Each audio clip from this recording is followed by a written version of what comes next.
शुक्लांबरधरं विष्णुं शशिवर्णं चतुर्भुजं प्रसन्नवदनं ध्यायेत् सर्वविघ्नोपशान्तये।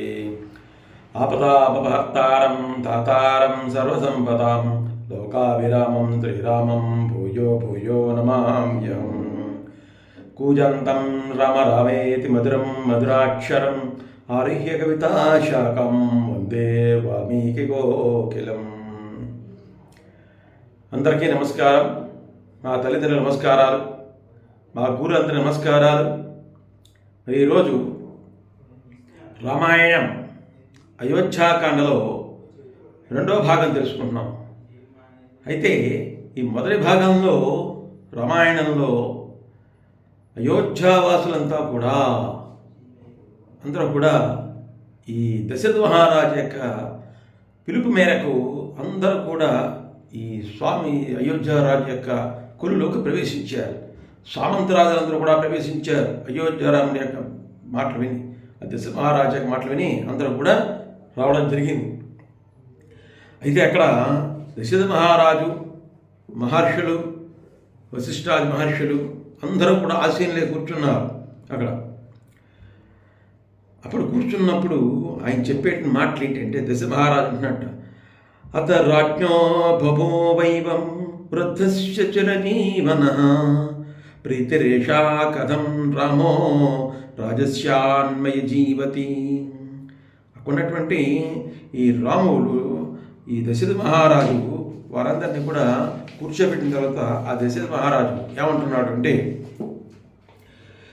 సాటి లేనటువంటి అనేకమైన శుభలక్షణాలతో ప్రకాశిస్తున్నాడు ఈ శ్రీరాముడు. సహస్ర కిరణాలతో ప్రకాశిస్తున్నాడు.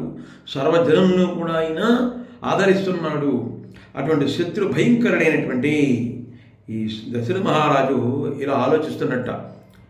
దశరథ మహారాజు ఏం ఆలోచిస్తున్నాడంటే, వృత్తిలో బృహస్పతి అంటే వాడు మా రాముడు, సమస్త భూమండలానికి రాజైన వాడు, వయస్సులో కూడా చాలా గొప్పవాడు.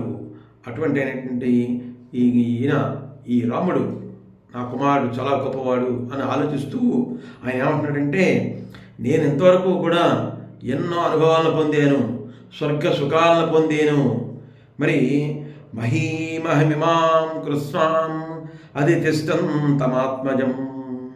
మరి బుద్ధిలో బృహస్పతి నగధీరుడు అయినటువంటి నా కుమారుణ్ణి ఈ సమస్త భూమండలానికి కూడా రాజుని చేయాలి అనుకుంటున్నాను.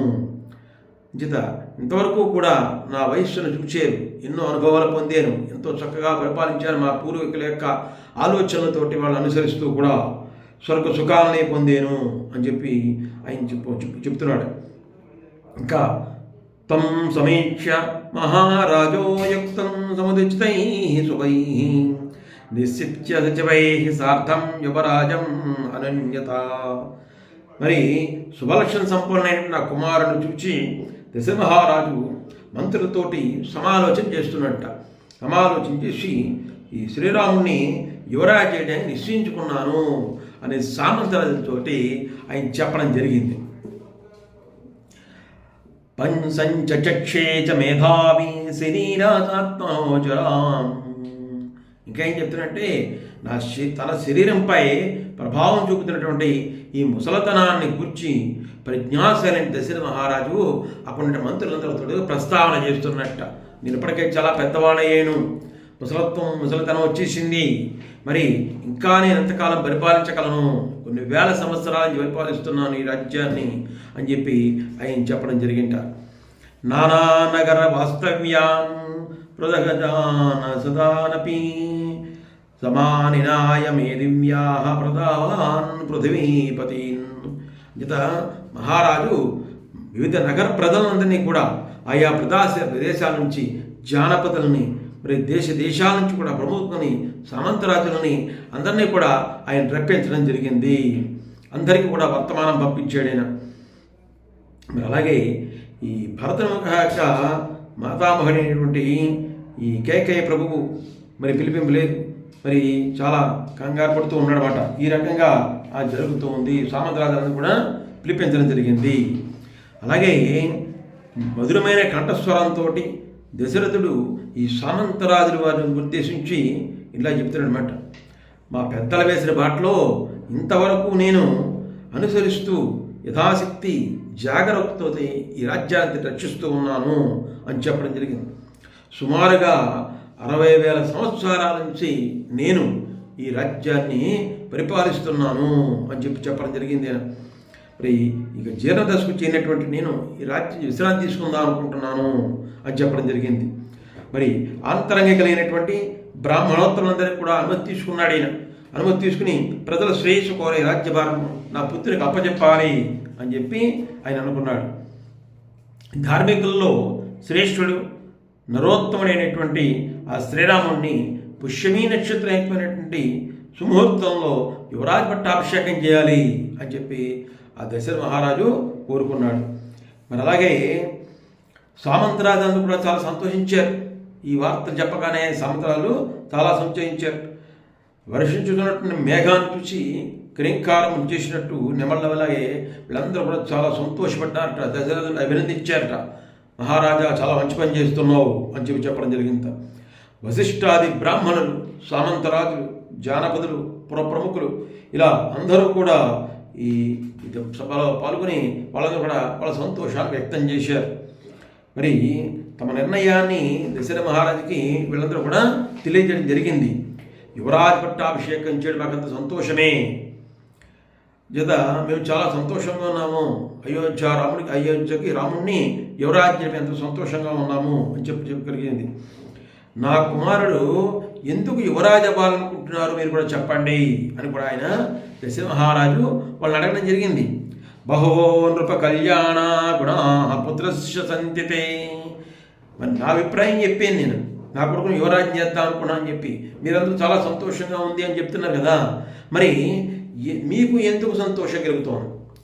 నా కుమారుడి చేయడంలో అతను ఎందుకు దక్షుడు కాదా అనే విషయం మీరు ఏ విధంగా గ్రహించారు అది చెప్పండి అని చెప్పి ఆయన చెప్పడం జరిగింది. అంటే వాళ్ళందరూ కూడా ఏమంటున్నారంటే ఉత్తమమైన గుణములు కలిగిన వాడు, దైవతుల్యుడు, ధీశాలి అటువంటి శ్రీరాముడిని ఇటువంటి యువరాజుగా చేయడానికి అర్హుడైనా అని చెప్పి వాళ్ళందరూ చెప్పడం జరిగింది అనమాట. అలాగే అందరినీ కూడా ఒక తాటిపైన నడిపేవాడు, ఒక మార్గంలో నడపగల శక్తి ఉన్నవాడు, మరి చంద్రుడే ప్రజలకు ఆహ్లాదాన్ని కలిగించేవాడు, క్షమాగుణం గలవాడు, భూదేవంతుడి సహనం ఉన్నవాడు, బుద్ధిలో బృహస్పతి పరాక్రమశం ఉన్నవాడు అని చెప్పి ఆయన చెప్పడం జరిగిందనమాట. ప్రజాసుఖత్వే చంద్రస్య వసుదాయా క్షమాగుణై బుద్ధ్యా బృహస్పతే స్థులో వీర్యే సాక్షాత్ శ్రీపదే. ఇంకా ఏమంటాడంటే ఇప్పుడు కూడా మీ రాముడు ఇప్పుడు కూడా సత్యాన్నే మాట్లాడుతూ ఉంటాడు. వేద శాస్త్రాలన్నింటి కూడా సకల విద్యల్లోనూ కూడా ఆరితేరినవాడు, బ్రాహ్మణోత్వంలో ఎప్పుడు సేవించేవాడు, అతిథులు ఎవరిన వస్తే వాళ్ళకి ఎదురుగుండా వెళ్ళి వాళ్ళ ఆహ్వానం పలికి లోపలికి తీసుకొచ్చేవాడు, మరి అన్ని విషయాలను కూడా ఆరితేరినవాడు, ఈ పితృవంశాంతరం కూడా ఉద్ధరింపగలవాడు ఈ శ్రీరాముడు అని చెప్పి వాళ్ళు చెప్పడం జరిగింది. అందరూ బ్రాహ్మణుల దగ్గర, గొప్పవారి దగ్గర యువరాజు అనేటువంటి శ్రీరాముడు ఆయన దానికి అర్హుడు, శిక్షణ పొందినవాడు అని చెప్పి చెప్పడం జరిగింది. మరి ఈ శిష్యుల్లో సర్వసత్తులైన వాడు, అన్ని కార్యాలను చక్కగా సేవించేవాడు అంచేత అటువంటి రాముడు ఉండడం వల్ల ప్రజలందరూ కూడా సుఖపడతారు అని చెప్పి చెప్పడం జరిగింది. ఇంకెటువంటి క్లిష్ట ధర్మంలో అయినా సరే ఆయన ధర్మాన్ని విడిచిపెట్టడు, నీ కుమారుడు అని చెప్పి. అంటే ఇన్నాళ్ళ నుంచి కూడా రాముడి యొక్క ప్రవర్తన ఎలా ఉందో సామంతరాజులందరూ కూడా గమనించారు. గమనించి వాళ్ళు రఘురాముడి గురించి ఈ శ్రీరాముడి గురించి చెప్తున్నారు అన్నమాట. మరి ఇంకా తన సంతోషానికి కారకుడైన వ్యక్తిని అనుగ్రహం చూపించాలి, అభీష్టం మేరకు ధన కనక వస్తువాలన్నీ కూడా ప్రసాదిస్తాడు ఈయన అందరికీ కూడాను అని చెప్పడం జరిగింది.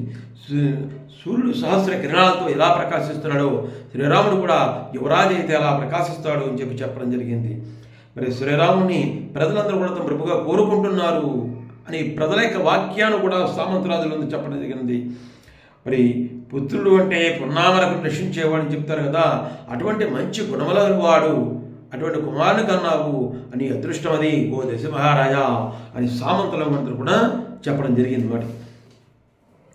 బలమారోగ్యమాయుశ్చ రామస్య విదితాత్మనః దేవాసురమమశ్యేతు న గంధర్వోరగేషు స గంధర్వోరగేషు. గంధర్వులు, నాగులు, సురాసురులు, మానవులు, ఇతర రాజ్యాల్లో నగరాల్లో ఉండేటువంటి ప్రజలు, ఈ కోసల రాజ్యంలో ఉండే అంతఃపురవాసులు, మరి పురప్రజలు, జానపదులు, ఇలా ఎవరైనా అందరూ కూడా ఏమని చెప్పారంటే చక్కని శీల సంపద కలిగినటువంటి ఆ శ్రీరాముడికి బలంగా ఆయన ఆరోగ్యాలతో కలగాలి అని చెప్పి ఆ శ్రీరాముడి గురించి ప్రార్థించే వాళ్ళందరూ కూడా అయింది. ఆయన యువరాజు చేయమని చెప్పాను. శ్రీరాముడు యువరాజు కావాలి అని దేవతలకు చెల్లించుతున్న మొక్కులు మీ అనుగ్రహంతో సఫలమవుతాయి అని చెప్పి ప్రజలు కూడా కోరుకున్నారు దేవుణ్ణి, ఆ శ్రీరాముడిని యువరాజుని చేయాలని చెప్పనమాట. అంటే మీ జ్యేష్ఠ కుమారుడైనటువంటి ఈ శ్రీరాముడిని యువరాజు పీఠం మీద చూడాలని చెప్పి ఉంది మాకు అని చెప్పి వాళ్ళందరూ కోరుకోవడం జరిగిందన్నమాట. ఔదార్య గుణంతో ఉండేవాడు, చక్కగా అందరికీ కూడా ఉపకార గుణం చేసేవాడు. అటువంటి కుమారుని మహాశ్రేయస్సు కొరకై వెంటనే సంతోషంతో యువరాజు పట్టాభిషేకం గావించి మా కోరిక తీర్చండి దశరథ మహారాజా అని చెప్పి చెప్పడం జరిగింది. సామంతరాజులు, పురప్రజలు అందరూ కూడా ఈ రకంగా సామంతరాజుల కోరికలు చెప్పినవన్నీ కూడా విన్నాడు దశరథ మహారాజు. మరి విన్న తర్వాత ఏం జరిగింది? దశరథ మహారాజు ఎటువంటి నిర్ణయం తీసుకున్నాడు? ఇంకా ఎవరైనా చెప్పారా? తర్వాత వీడియోలో తప్పకుండా ఆ విషయాన్ని పూర్తిగా చూద్దాం. నా వీడియోని పూర్తిగా చూడండి. నా వీడియో లైక్ చేయండి, షేర్ చేయండి, సబ్స్క్రైబ్ చేయండి. ఓం నమః శివాయ. సాయిరామ్. ధన్యవాదాలు. వీరభద్రరావు మమ్మల్ని ప్రజెంట్స్.